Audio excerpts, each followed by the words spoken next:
আপনাদের সামনে আজকে আবার উপস্থিত হয়েছি একটি ভিন্ন জিনিস দেখানো এবং তার গুরুত্ব সম্বন্ধে বলার জন্য।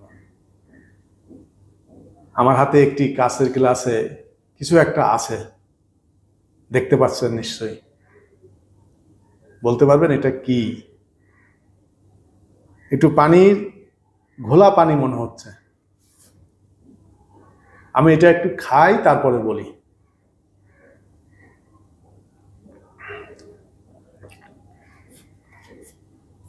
কি খেলাম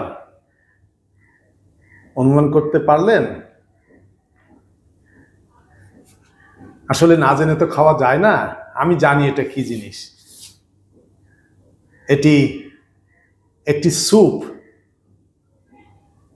এরকম আবার স্যুপ হয়? হয়।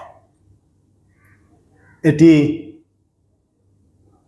বিশেষ ধরনের স্যুপ।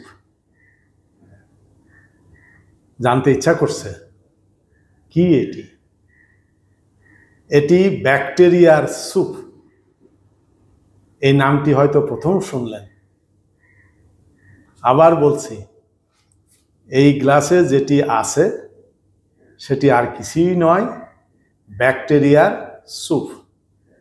আমি আবারও আপনাদের সামনেই খাচ্ছি। এখন প্রশ্ন যে এই ব্যাকটেরিয়ার স্যুপ আমি কি করে তৈরি করলাম? আসলে এটা কোনো কঠিন কাজ নয়।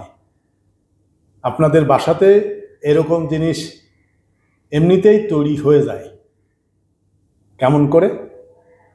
আপনারা নিশ্চয়ই মাঝে মধ্যে দই খান। আমি তো আপনাদের সামনে বারবার উপস্থাপন করেছি দইয়ের গুরুত্ব নিয়ে, দইয়ের মধ্যে যে ব্যাকটেরিয়া থাকে তার গুরুত্ব নিয়ে। এই সেই দইয়ের ব্যাকটেরিয়ার স্যুপ। আমি দই থেকে কিভাবে এটা আলাদা করলাম বা আপনি কিভাবে করবেন এটা একটু দেখাই। এর আগে আপনাদেরকে দেখিয়েছিলাম দই এবং দইয়ের কেমিস্ট্রি, বলেছিলাম কোন ব্যাকটেরিয়া কিভাবে তৈরি করে। এই দইটি যখন আমি চামচ দিয়ে উঠাই, এর যে দইয়ের স্ট্রাকচার, এর আগে বলেছিলাম প্রোটিনের যে স্ট্রাকচার, প্রোটিন কোনটা ছিল? ক্যাসেইন। ক্যাসেইনের ক্লাম্প ফর্মটা ভেঙে নেটওয়ার্ক হয়ে গিয়েছিল, যার ফলে দুধ জমে দই হয়েছিল। এটি যখন খাওয়ার সময় আমরা চামচ দিয়ে উঠাইনি, তখন ওই নেটওয়ার্কটা ভেঙে যায়। যদি সব খেয়ে ফেলি তাহলে পরে এরকম স্যুপ পাওয়া যাবে না। 1 কেজি দই কিনে নিয়ে এসছেন, তার 1/4 খাওয়া হলো, বাকিটি ফ্রিজে রেখে দিয়েছেন, দেখবেন ওইখান থেকে পানির মতো বেরিয়ে আসছে। ওইটা আমরা সাধারণত ফেলে দেই অখাদ্য মনে করে যে ওটা খাওয়া যাবে না, কিন্তু ওইটা খাওয়া যায়। এটাই সেটি। তার মানে দুধ থেকে যে দই হলো, এর ভিতর যে পরিবর্তন ঘটলো, তরল দুধকে দইয়ে পরিণত করতে সাহায্য করলো দুটি ব্যাকটেরিয়া। আবার সে নাম দুটো বলি, স্ট্রেপ্টোকক্কাস থার্মোফিলাস, ল্যাক্টোব্যাসিলাস বুলগেরিকাস। এই দুটো ব্যাকটেরিয়ার অ্যাক্টিভিটিজের কারণে ল্যাকটোজ সুগার ভেঙে ল্যাকটিক অ্যাসিড হওয়াতে দুধের প্রোটিন ক্যাসেইনটার স্ট্রাকচারাল চেঞ্জ হয়ে যায়, যার ফলে তরল দুধ দইয়ে পরিণত হয়। তো যখন দই চামচ দিয়ে উঠানো হয়, এই স্ট্রাকচার আবার ভেঙে যায়। ভেঙে গেলে পরে ওই দইয়ের পানি ধারণ ক্ষমতা সে রাখতে পারে না, পানিটা বেরিয়ে হয়ে আসে। এই পানির মধ্যে কি আছে? সব ব্যাকটেরিয়া। এইখানে যে আমি যে স্যুপটি বললাম, এর মধ্যে কি পরিমাণ ব্যাকটেরিয়া থাকতে পারে? কয়েকশো বিলিয়ন। তা আমি সেই কয়েকশো বিলিয়ন ব্যাকটেরিয়া খেয়ে ফেললাম। এই ব্যাকটেরিয়াকে আমরা এখন কি বলি? প্রোবায়োটিক।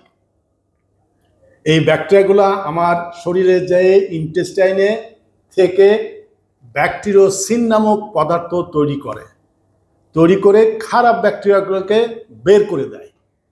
অর্থাৎ অন্ত্রের বা গাটের খারাপ ব্যাকটেরিয়া থাকার সুযোগটা কমে যায়, যার ফলে অন্ত্রের স্বাস্থ্য ভালো থাকে।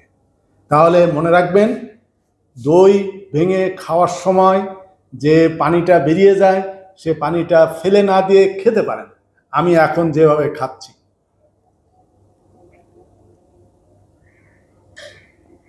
আমি 1 গ্লাস প্রোবায়োটিক স্যুপ খেলাম। আপনিও মাঝে মধ্যে খান, আশা করি শরীর ভালো থাকবে। সকলের সুস্বাস্থ্য কামনা করি। আমি যা কিছু জানি আপনাদের জানানোর চেষ্টা করি, যদি কেউ এটি শুনে উপকৃত হন। শিক্ষক তো মানুষের কল্যাণে কাজ করতে চায়। সকলে ভালো থাকুন, সুস্থ থাকুন। ধন্যবাদ।